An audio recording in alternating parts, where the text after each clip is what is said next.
Баршаларыңызға қайырлы күн. Бүгін осындай өте дәмді, бір жасағаннан сәтті шығатын кешкі асқа немесе түскі асқа немесе алға келе жатқан Рамазан айына осындай өте дәмді тамақтың жасалу жолын ұсынатын боламын. Ең алдымен етімізді осылай майдалап турап, қазанымызға майды құйып, қыздырып, етті жақсылап тұрып, қызарғанша қуырып алатын боламын. Етімізді жақсылап қуырғаннан кейін, ол қуырылғанша бір пиязды алып, жақсылап тұрып, майдалап, оны да турап алатын боламын. Айтпақшы достар, менің каналыма тіркелмеген болсаңыз тіркеліп, мені қолдап отырыңыз. Каналымнан әртүрлі тәтті дәмді пирогтардың, торттардың, ыстық тамақ түрлерін таба аласыз. Осылай қуырылды, қараңыздар, осылай қуырылу керек. Одан кейін пияздарымызды салып, тағы да бір араластырып жіберіп, тағы да жақсылап қуырылғанша 10-15 минутқа бетін жауып қалдырамын.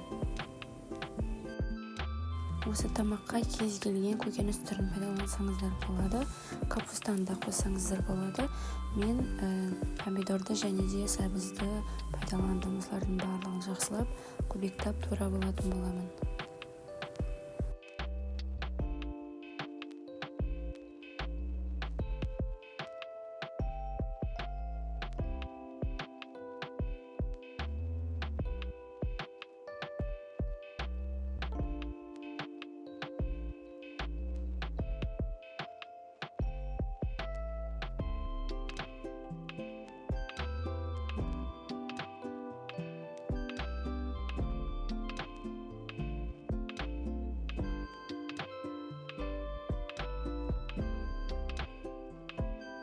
Осылай барлығын бір тарелкаға салып, енді қазанымызға қуырылып жатқан еттің үстіне салатын боламыз.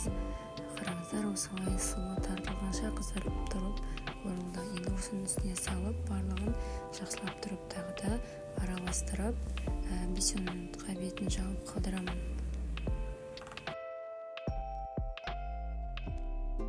Осылай суы тартылып, жақсылап тұрып қуырылу қажет. Осылай қуырылғаннан кейін дәміне қарай тұз бұрышын және де біраз қасық томатный пастаны қостым.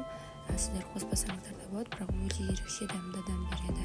Осылай тағы да 5 минуттай қуырып алатын боламын.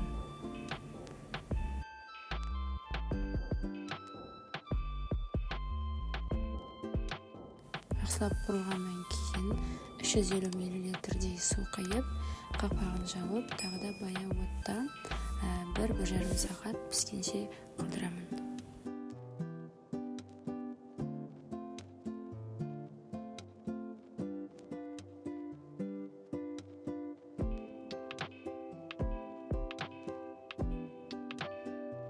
Осы уақыт аралығында картошкаларды да жақсылап тұрып жуып, тазалап, көбіктеп турап шығатын боламын.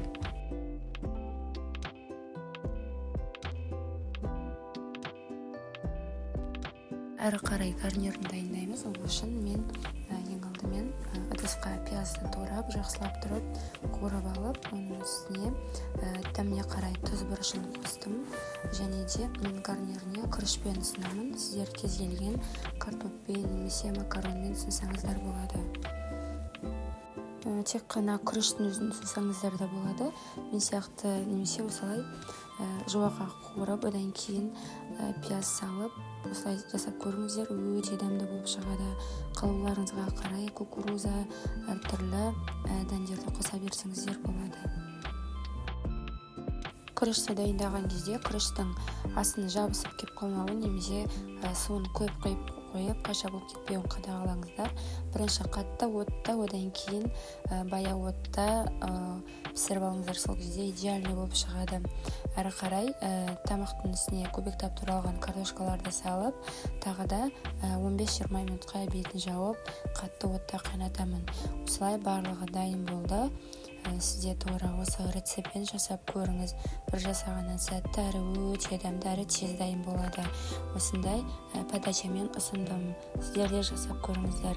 Менің каналыма тіркелмеген болсаңыз тіркеліп, мені қолдап отырыңыз.